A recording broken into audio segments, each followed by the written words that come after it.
He said, we're going to rape you. We're going to F you in the ass. We're going to F you in the mouth. We're going to come all over you, son of a bitch. This freaking demon telling me that. So, Brother Lo, you were telling me about some of these dreams that Mm. you had during your struggles with lust, especially in your relationship later in life when Elisa got sick. Right. Do you mind sharing some of those stories with us? Oh, yeah, I'd be glad to. Yeah, let me give a little bit of a background, um, because this is all, everything I've experienced in life, it's really from things that I was taught by Father. Hmm. We became seriously, members of this church, and both Lisa and I really wanted to be close to Father and to follow his guidance and his advice. So Yeah. we were matched. We started our family in 1982, Hmm. and around that time, Father was given a lot of incredible insights. Yeah. He is so amazing, his Hmm. understanding of what the potential in life is. And he talked quite seriously at Belvedere Hmm. on Sunday services. I want to relate to two different Sunday services and instruction that he gave us.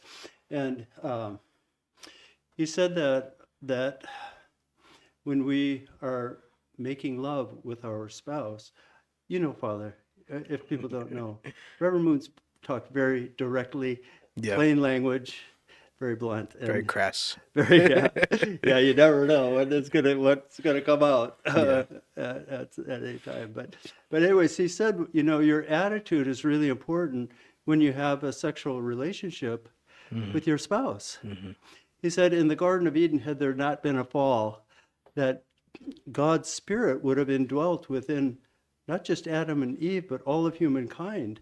So, in a sense, God wants to be, in God's essence is love, he was saying. And what is the highest expression of love is in the sexual actions, Hmm. through the love organ. We call them the love organs, Yeah. right? So he said, our attitude before God, the best attitude we can have is to have the heart to pray to God, God, we're going to make love now, but we want you to be present with us because we know that you lost your objects of love when Adam and Eve fell away from you, and Hmm. they never even tried to share anything with you Yeah. after the fall. Man became very dark and evil. So he said, before you make love, you should tell God, I want to, I want you to be present in my body. This is on the brother side. I want you to be present in my body. And when I make love with my wonderful wife that you have given me, Hmm. I want you to be able to be making love with her as well.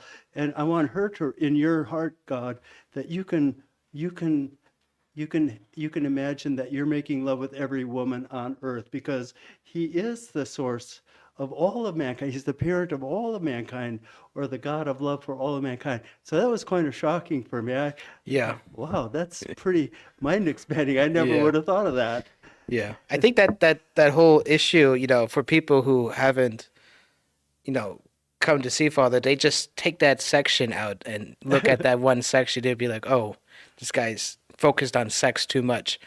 Because, Mm, I think what Father really brought about, and this is a very important topic, is how the purpose of sex is not just, Christians say, well, it's just for reproduction, right? They say mm, Jesus was never supposed to have kids or something like that.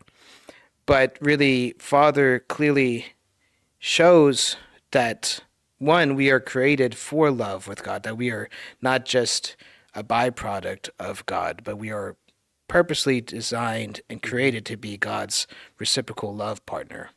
Yeah, And so, but understanding that sex is, yeah, for procreation, it is for, extending lineage, but it's also for becoming one flesh, as it says in Genesis, becoming united and yeah, becoming united in love, centered on God. And so, even though we right, talk about this, it is because this was how humans were divinely created and the right, purpose of it. And when right, we understand the purpose of it and use sex correctly, right. it is a powerhouse. Whereas nowadays, Absolutely, and yeah. that's the problem with not understanding the true nature of the fall, has led to Satan being able to use sex for his will.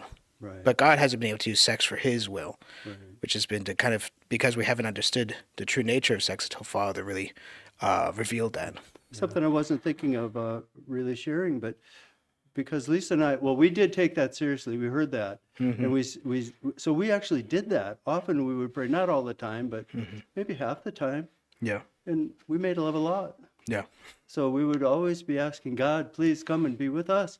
And after she passed, I'm a little bit out of time frame now, but it's an important point I think to build on.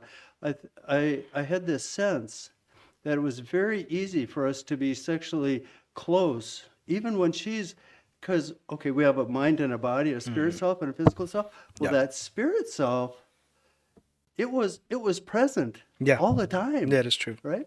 So I would reflect on our life together, and I thought every time we made love, it was like we were making a big tapestry, and each lovemaking was a knot. And we're connecting our eternal life as being Together. connected together through our life like that. But yeah. Yeah. Yeah, that's interesting because I remember the thing that really sold me kind of when the king started talking at the beginning. And he talked about this in Korea as well. But the idea that sex is the unifying factor between all religions, between all realms of thought, because everybody has this desire for a good sexual relationship, that is structured and holy. And that really crosses all the different national boundaries, ethnicities, and even religious boundaries, even because, he's practiced as a monk, so he knew monks had urges too. And it's like, even monks think about this when they're meditating. Right. So understanding the true nature of sex and how it is beautiful is actually such a powerful message to people, because most people want a good sexual relationship, but to not understand that our sexual relationship, like you were saying, goes even past beyond this physical realm. It goes for eternal life is Right. very powerful. Well, the king has often used the terms, God's desire was good sex, Yes. right? But there is also bad sex. Yes. And actually the world functions almost 100% on bad sex. Bad sex, yeah. Honestly, especially the way this society's been going.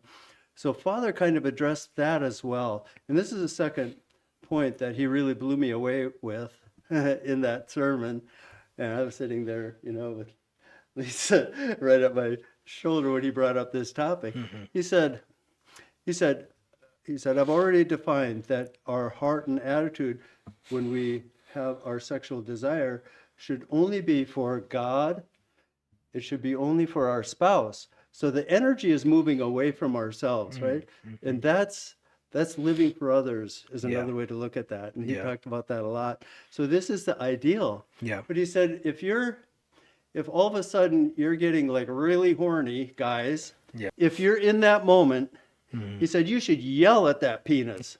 Yell at it. Why are you giving me this sensation? Yeah. Father, we're in church, right? And he's Yeah, telling yeah. us this. Yeah. I'm like, I don't know what Lisa was thinking about when she was hearing that, as we heard this together, as well as there's 1,000 people there, right? Yeah. So that really made it. So that I used that also as a part of that same advice of the moral guidance that we are to do to live our life for God. Yeah. Right. But I did want to throw in, because our main topic is about the dangers of pornography. Yes. Or why it's really we got to be really serious about Yeah. it. Don't fall into that. Actually, with sexual abuse, and you put up that map of the United States Yeah. with all of this darked out area where all those sexual problems are. All the pedophiles, yeah. All the pedophiles are, yeah. Well, the door that opens up into that world, it's always 100% is pornography. Pornography, yeah. Yeah, because it twists our mind, it twists, and so that's a big. But that's the issue. interesting thing. That's why I wanted to bring up your story too, because people think pornography is something that's kind of current age, but actually, even when you had this issue of being sexually abused, that was in the '60s, right? You were saying, and he had a library of pornography, and this is what they used. Like, so even though there wasn't, and it's just so much easier nowadays, but even back then, that was still the motive, and that was still the tool that was used to predate. So it's interesting because it's not just a current problem, but it actually goes back quite a ways. Yes, yeah. That's a very good point. It wasn't just that we didn't have it on our phone or we don't have no. Pornography is pornography. It's looking at women for us guys. Women have the same problem, different form. Yeah.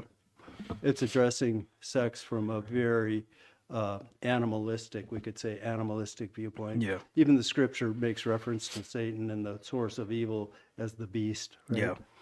And it's even in Genesis 3, it makes reference to him as the serpent, and later on God calls him livestock. Yeah. Yeah. You know, Yeah. so that's what our love life became, is like animalistic, Yeah. like a bunch of breeding dogs or rabbits or something, you know. Yeah. So, anyways, I was because I was already really like no pornography at all for me. Actually, even before I got into Alcoholics Anonymous, actually that course of that battle of getting straight from the addiction, that was almost 3 or 4 solid years Really? of fighting the addiction. Because now it grew into I was a speed addict. I was smoking pot every day, smoking opium, hash, LSD, the whole 9 yards, right? Yeah. Drinking massive amounts of alcohol. But so I was highly addicted. And so part of my cleansing process was to get rid of the pornography as well. Yeah. Because I knew it was all linked together. So anyways, so in around 2010, now mommy was, when you've got cancer and you're fighting for your life and you're also getting chemotherapy and all the treatments, Yeah. her libido wasn't at 3 days a week. Yeah. And our intimacy now was maybe we would make love maybe every 6 weeks, maybe a couple months. Yeah. And it wasn't willful. I didn't feel bad towards her. I go like, I mean, she's fighting for her life. Yeah. That's the last thing on her mind right Yeah. now, you know. And but I had to find a way to cope with that. Yeah. And then something interesting was going on. She's so talented. I know most of you probably don't know. So a lot of you do. Older members will know. She was so talented. She was an award-winning author. She was writing, she followed a path similar to Hyojinim. When Hyojinim went and got into, he loved music, Yeah. so he got deep into the heavy metal world because he wanted to bring it to Father. So Lisa started writing these romance novels, but the characters in her romance stories never had sex outside of marriage. And her intent was to glorify Marriage. the married relationship. And she won awards. So anyway, she was at this time, she was really seriously writing. So what that meant for our daily life is, okay, we would work together. We were working at the horse farm. Then we have dinner and I would watch TV with the kids. And then around 9 o'clock, I would go up. The kids would go to bed. I'd go up and watch TV in my room. Yeah. And Lisa would go to work on her novels Yeah. in the office. So now I'm just by myself watching the freaking TV, right? Yeah. And It's danger. and trying to stay pure. And but on television as well, there was a lot of. We had a couple of TV, movie channels. Yeah. So there would be movies that had like, it would say on the menu or the description, brief nudity, and it wasn't pornographic. In my mind, it wasn't like pornography, but it did trigger that dopamine Yeah. that Same. was missing from my life now. That the dopamine pleasure center was drying up. Yeah, yeah. So I was without being even aware of the seriousness of it, I started searching around in the menus. Oh, here's a movie with brief nudity, so Yeah. let me watch that one. Yeah. This was totally Satan. This was so after about a month or so of that, or a couple months, my conscience started getting really, really concerned about it. I was like, I can't keep going in this direction. This is bad. So I started praying to God about this issue, directly about this, for quite some time, maybe 3 or 4 weeks or something, or maybe a month. I was praying every day that God could help me clear this stuff up. Yeah. But I was also really drawn to be doing that. So I was in this kind of a real battle, and I was usually losing the battle. So God gave me a dream. And in this dream, I had gone to the spirit world, and I was there in the spirit world, and all of a sudden I was confronted by these really big and really freakishly ugly demons. And the leader of the demons said, I said, we're going to rape you. We're going to F you in the ass. We're going to F you in the mouth. We're going to come all over you, son of a bitch. This freaking demon telling me that. And I was like, I actually had I was carrying a 38 special at the time. Yeah. I pulled out my 38, emptied it right into the guy, and he just laughs at me. He said, it don't work here like that. And then I said, just stay the hell away from me, you can't, you don't have any rights over me.